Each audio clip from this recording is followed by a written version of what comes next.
very, very weird because I don't actually write Perl, but I'm now the master of Perl, and I insist that people call it me because it sounds cool. So why would you use Perl? I mean, isn't it dead?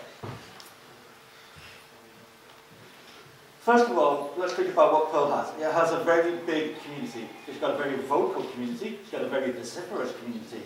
But it's actually also a very welcoming community. We have a few things that we like to consider, like we have a low barrier to entry. One of the things we like to do is let people into the community really, really quickly. So we have a low barrier in terms of costs. How is that important? Well, we run low-cost events. The 30th of November, the London Perl Workshop will be held at the University of Cavendish, which is Westminster University, one of their campuses.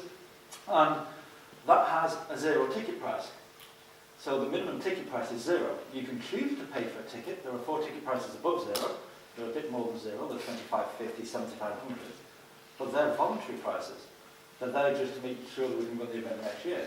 You choose what you want to pay. No barrier to entry. Fiscal barrier is a barrier to entry.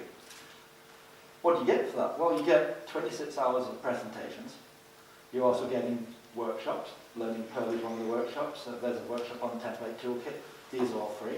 There's a free coffee in the morning, actually. That's from a sponsor. There's free training, again, supplied by sponsors. There's a free afternoon coffee, and you've noticed there's quite a lot free going on in this statement.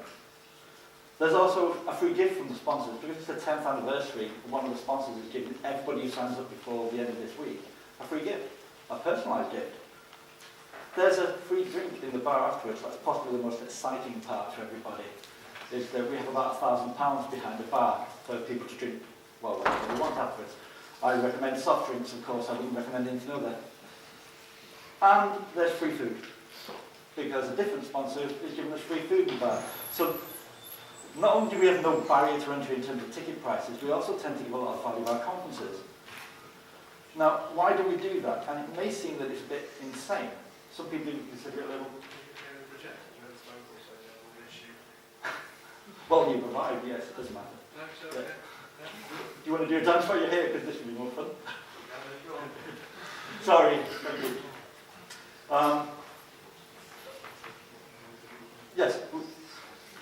We also have several programs around conferences. So we have an event called the Send a Newbie. Send a Newbie is actually open to anyone. It's any age. The only barrier that we have for that is that must be that you cannot afford to go to an event and that you've never been to a large event before.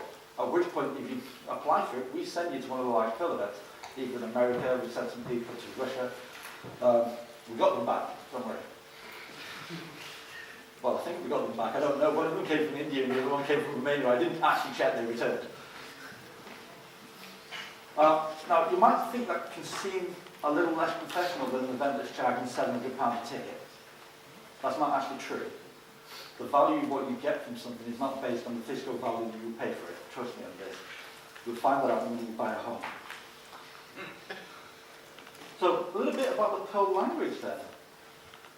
Perl is quite old. In fact, it's probably the oldest of the scripting languages that we're all talking about today. It's got 26 years of continuous development. And when I say that, I realise that most of the room is under the age of 26.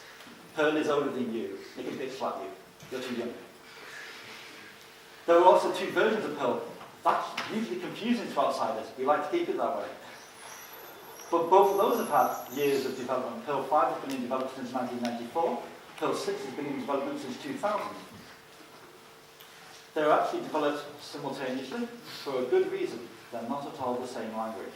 They just share a name. There are lots of other people called Mark. I am not that Mark.